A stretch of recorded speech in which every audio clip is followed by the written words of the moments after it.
Hi hello ನಮಸ್ತೆ ಸ್ನೇಹಿತರೆ, welcome back to Jo's Gruhapaka. ಇವತ್ತಿನ ವಿಡಿಯೋದಲ್ಲಿ ನಾನು ತುಂಬ ಸುಲಭವಾಗಿ ನಮ್ಮ ಸಾಂಪ್ರದಾಯಿಕ ಹಾಗೂ ಅತ್ಯಂತ ರುಚಿಕರವಾದ ಸಿಹಿ ತಿನಿಸುಗಳಲ್ಲಿ ಒಂದಾಗಿರುವಂತಹ ಅಕ್ಕಿ ಕೀರ್ ಅಥವಾ ಅಕ್ಕಿ ಪಾಯಸವನ್ನು ಹೇಗೆ ಮಾಡೋದು ಅಂತ ತೋರಿಸ್ಕೊಡ್ತಾ ಇದ್ದೀನಿ. ಈ ಹಬ್ಬ ಹರಿದಿನಗಳಲ್ಲೆಲ್ಲ ಇದನ್ನು ಒಂದು 15 ನಿಮಿಷದಲ್ಲಿ ಮಾಡ್ಕೋಬಹುದು. ತುಂಬ ರುಚಿಯಾಗಿರುತ್ತೆ, ಮಾಡೋದು ಕೂಡ ಅಷ್ಟೇ ಸುಲಭ. ಬನ್ನಿ ಹಾಗಿದ್ರೆ ಹೇಗೆ ಮಾಡೋದು ಅಂತ ನೋಡೋಣ. ಈ ಪಾಯಸವನ್ನು ನಾನಿವತ್ತು ಕ್ವಿಕ್ ಆಗಿ ಕುಕ್ಕರ್ನಲ್ಲಿ ಹೇಗೆ ಮಾಡೋದು ಅಂತ ತೋರಿಸ್ಕೊಡ್ತಾ ಇದ್ದೀನಿ. ಮೊದಲಿಗೆ ನಾನಿಲ್ಲಿ 1 ಗ್ಲಾಸ್ ಆಗುವಷ್ಟು ಅಕ್ಕಿಯನ್ನು ಒಂದು 3 ರಿಂದ 4 ಸಲ ಚೆನ್ನಾಗಿ ತೊಳೆದಿಟ್ಕೋತಾ ಇದ್ದೀನಿ. ನಾನಿವತ್ತು ಇಲ್ಲಿ ಸೋನಾ ಮಸೂರಿ ಅಕ್ಕಿಯಿಂದ ಮಾಡಿ ತೋರಿಸ್ತಾ ಇದ್ದೀನಿ.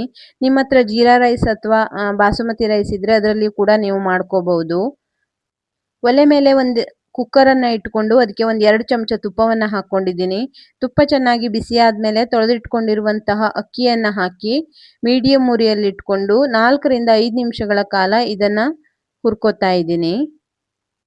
ಈ ಥರ ಅಕ್ಕಿಯನ್ನು ಹುರಿದು ಪಾಯಸವನ್ನು ಮಾಡ್ಕೊಳ್ಳೋದ್ರಿಂದ ಪಾಯಸ ತುಂಬ ರುಚಿಯಾಗಿ ಬರುತ್ತೆ. ನಂತರದಲ್ಲಿ 1 ಗ್ಲಾಸ್ ಆಗುವಷ್ಟು ಹಾಲನ್ನು ಹಾಕ್ಕೊಂಡು 2 ಗ್ಲಾಸ್ ಆಗುವಷ್ಟು ನೀರನ್ನು ಹಾಕ್ಕೊಂಡು 1 ಗ್ಲಾಸ್ ಆಗುವಷ್ಟು ಸಕ್ಕರೆಯನ್ನು ಹಾಕ್ಕೊಂಡು ಚೆನ್ನಾಗಿ ಮಿಕ್ಸ್ ಮಾಡಿಕೊಂಡು ಕುಕ್ಕರ್ ಮುಚ್ಚಳವನ್ನು ಮುಚ್ಚಿ ಇದನ್ನು 5 ರಿಂದ 6 ವಿಸಿಲ್ ಕೂಗಿಸ್ಕೊತಾ ಇದ್ದೀನಿ. ಇಲ್ಲಿ ಸಕ್ಕರೆಯನ್ನು ನಿಮ್ಮ ಸಿಹಿಯ ಪ್ರಮಾಣವನ್ನು ನೋಡಿಕೊಂಡು ಹೆಚ್ಚು ಕಮ್ಮಿ ಮಾಡ್ಕೋಬಹುದು. ಇವಾಗ ಈ ಪಾಯಸಕ್ಕೆ ಬೇಕಾಗುವಂಥ ಡ್ರೈ ಫ್ರೂಟ್ಸನ್ನು ಹುರ್ಕೋತಾ ಇದ್ದೀನಿ.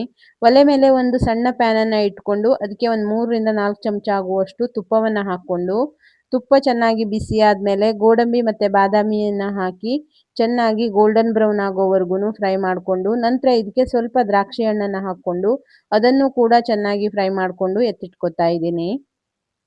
ನೋಡಿ, ಇವಾಗ ಕುಕ್ಕರ್ ಬಿಟ್ಟಿದೆ, ಮುಚ್ಚಳವನ್ನು ತೆಗಿತಾ ಇದ್ದೀನಿ. ಅಕ್ಕಿ ಹಾಲನ್ನೆಲ್ಲ ಹೀರ್ಕೊಂಡು ಹದವಾಗಿ ಸಾಫ್ಟ್ ಆಗಿ ಬೆಂದಿದೆ. ಬೆಂದಿರುವ ಅಕ್ಕಿಯನ್ನು ಈ ರೀತಿಯಾಗಿ ಮ್ಯಾಶ್ ಮಾಡ್ಕೊತಾ ಇದ್ದೀನಿ. ನೋಡಿ, ಈ ರೀತಿ ಮಾಡ್ಕೊಳ್ಳೋದ್ರಿಂದ ಪಾಯಸ ತುಂಬ ರುಚಿಯಾಗಿ ಬರುತ್ತೆ. ನಿಮ್ಮ ಹತ್ರ ಎಷ್ಟಾಗತ್ತೋ ಅಷ್ಟು ಚೆನ್ನಾಗಿ ಇದನ್ನು ಈ ರೀತಿಯಾಗಿ ಮಾಡ್ಕೊಳ್ಳಿ.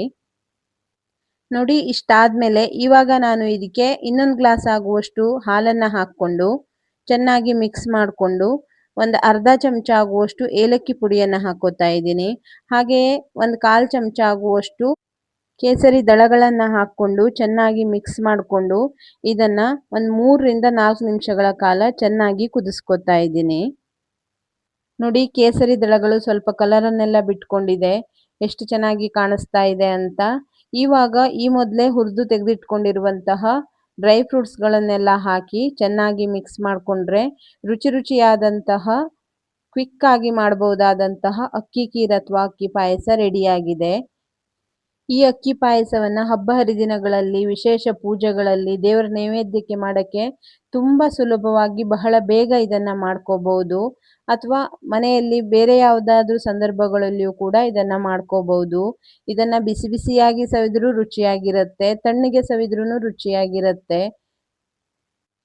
ನೋಡಿದ್ರಲ್ವಾ ಈ ಅಕ್ಕಿ ಕೀರ್ ಅಥವಾ ಅಕ್ಕಿ ಪಾಯಸವನ್ನು ಕುಕ್ಕರ್ನಲ್ಲಿ ಎಷ್ಟು ಸುಲಭವಾಗಿ ಮಾಡ್ಕೋಬಹುದು ಅಂತ. ಹಾಗಿದ್ರೆ ಈ ವಿಡಿಯೋ ನಿಮಗೆ ಇಷ್ಟವಾದರೆ ಲೈಕ್ ಮಾಡಿ, ಶೇರ್ ಮಾಡಿ, ಸಬ್ಸ್ಕ್ರೈಬ್ ಮಾಡಿ. ಹಾಗೆ ನಿಮ್ಮ ಫ್ರೆಂಡ್ಸ್ ಆ್ಯಂಡ್ ಫ್ಯಾಮಿಲಿಗೆ ಶೇರ್ ಮಾಡೋದನ್ನು ಮರಿಬೇಡಿ. ಇನ್ನೊಂದು ರುಚಿಯಾದ ಹೊಸ ಅಡುಗೆಯೊಂದಿಗೆ ಮತ್ತೆ ಸಿಗ್ತೀನಿ. Thank you.